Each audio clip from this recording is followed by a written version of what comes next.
Hi, this is Ash from Crack Minis. Today I am going to be destroying my first beadbot. So here it is, my first beadbot. I was never happy with it, to say the least. I didn't like the overall shape, the size, got the scale all weird, the feet, ugh, hate the feet, and the blade itself just wobbled all the time. So yeah, I want to destroy it and I want to make a better version. Okay, so I'm trying to make these videos a bit more like actual tutorials and less me waffling. So, for starters, what you need is a bead. Then you need spacer beads. These are like the things that go in between the beads to make them look nicer on a necklace. And you jam them on as well. Now, if you've got a hole in your bead, you can jam a wire through it. And if you don't have a hole in your bead, you're playing with a ball, so you need a drill. And once you're sorted with that, you begin to stick on some shoulders. Now the shoulders, they're also made from beads. The reason I'm using beads for the shoulders is so that I hide that nasty wire. Because I'm still going to manipulate it into the shape I want, but I just don't want to see it when I do it.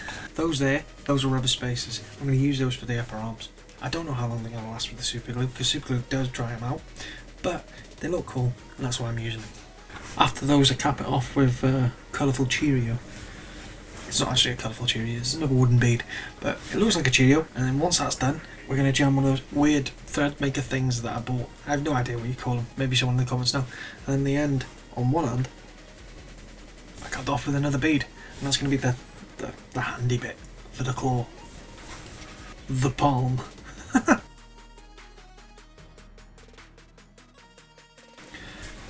Now it's time to give them a spine. Now for the spine, you're going to drill a little hole and jam a wire inside it. And then we're going to stick some beads on. So it goes Cheerio, rubber spacer, Cheerio, rubber spacer. Sorted. Now it's time for getting them legs sorted. So first off, you're going to jam a wire through the hole in the bead. And remember, if it doesn't have a hole, it's not a bead, it's a ball.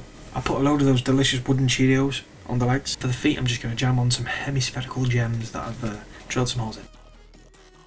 At this point, it's ready to go on a base, so I do that delicately. I do not force it hard, I push it as hard as I can to get it to stick. Once it was on the base, because I'd used that wire, I could bend it and twist it a little bit and work out exactly how I wanted the pose to be. On the last one, I was never happy with the pose, so I wanted this one to be a bit more menacing. And I thought, what better way of making it menacing than to have it look like it's destroyed something. So I just started ripping the old one apart. Don't worry, I wasn't doing it all willy-nilly. I knew I wanted to use pretty much all of the parts of the old model in the new one, except for the feet, because I hated the feet. They were staying out of it. But I took my time, snapped it up into bits, so I had something that I could work with later on. See, that sword was barely holding on. So once it was in pieces, I started posing it around the bottom of the base. I just wanted it to try and work out where would be the best position for it. I know that I wanted the new model to look like it just destroyed the old model and was looking up at the next person coming at it, going, look at this, are you sure you want to have a go? Once I got the body in position with the old blade, I decided that I wanted to use the old blade's severed head. And to do that, I needed some fingers for the hand to grip him. Now to make the fingers, I got some glass beads. I was hoping to use some metal ones, but I can't find them for the life of me. So I used some glass ones and a really thin wire, stuck it on there. And that was going to be the fingers. I made that much of it by accident, because I thought I'd need more than I did. But I ended up using it on another bit of the model that you can see there, just underneath the chest plate, connecting to the hips. I made them like pipes.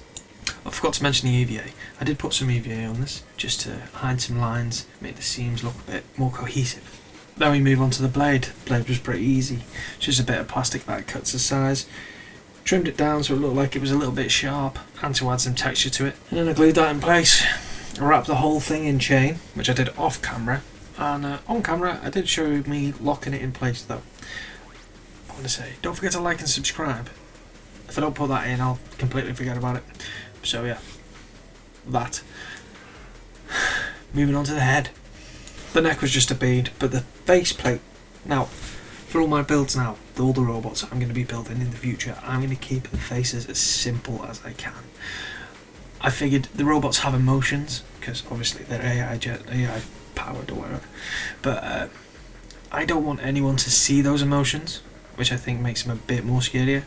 And yeah, so from now on it's just going to be a simple plate with a pair of eyes on it. I've started to realise that if I keep things basic, I tend to enjoy building them more, and I find them easier to talk about as well. It's when I overcomplicate things. I over-design, and it makes it look silly. So we're going to strip back and just make the thing look like the thing I want it to look like.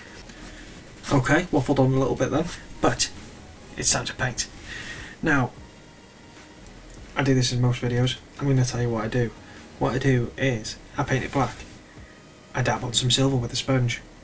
But this time, instead of going straight to painting, what I did was, I dabbed on some brown. Oh, then I dabbed on some rust. And then I started painting. But what I'm going to do instead of talking about that is, I'm going to tell you my story. Yay! Story time!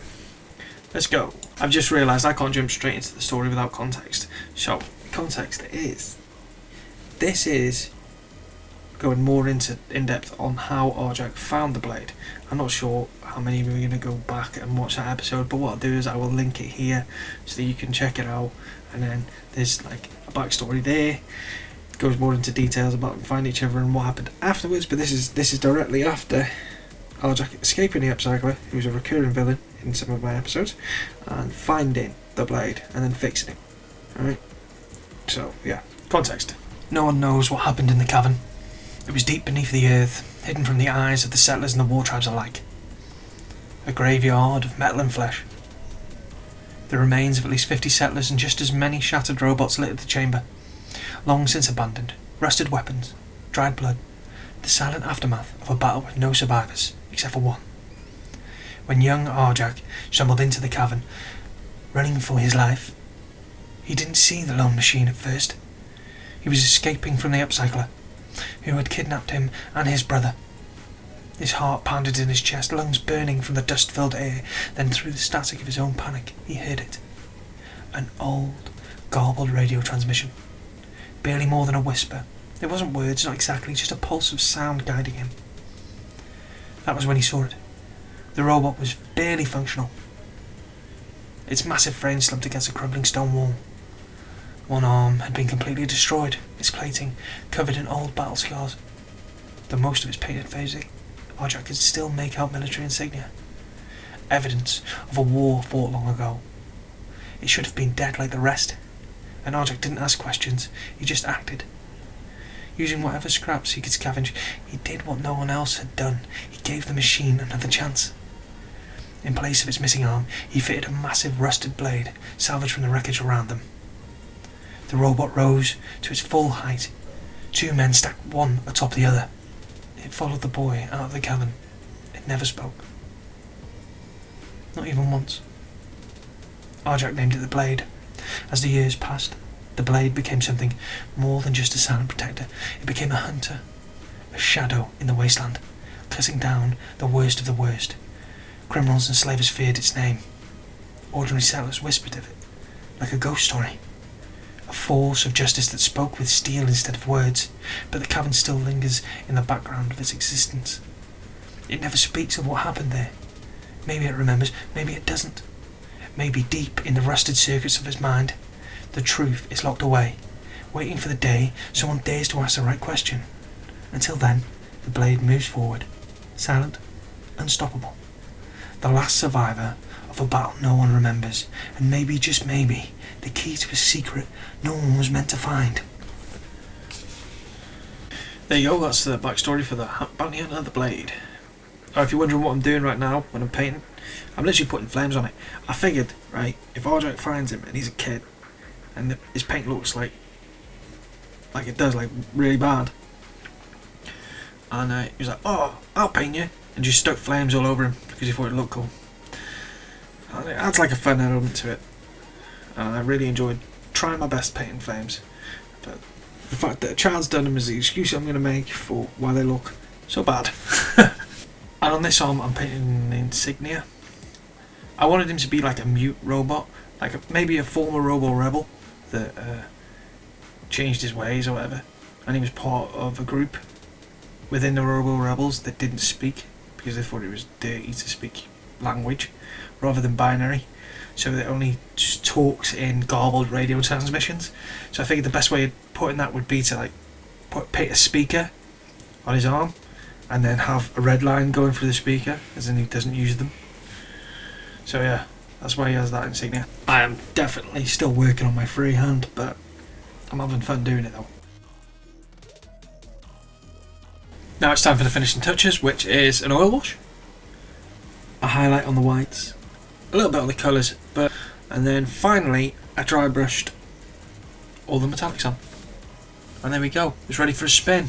Don't forget to like and subscribe. Thank you to everyone who watches my videos, enjoys my videos, likes my videos and comments on my videos. I appreciate it. Thank you very much.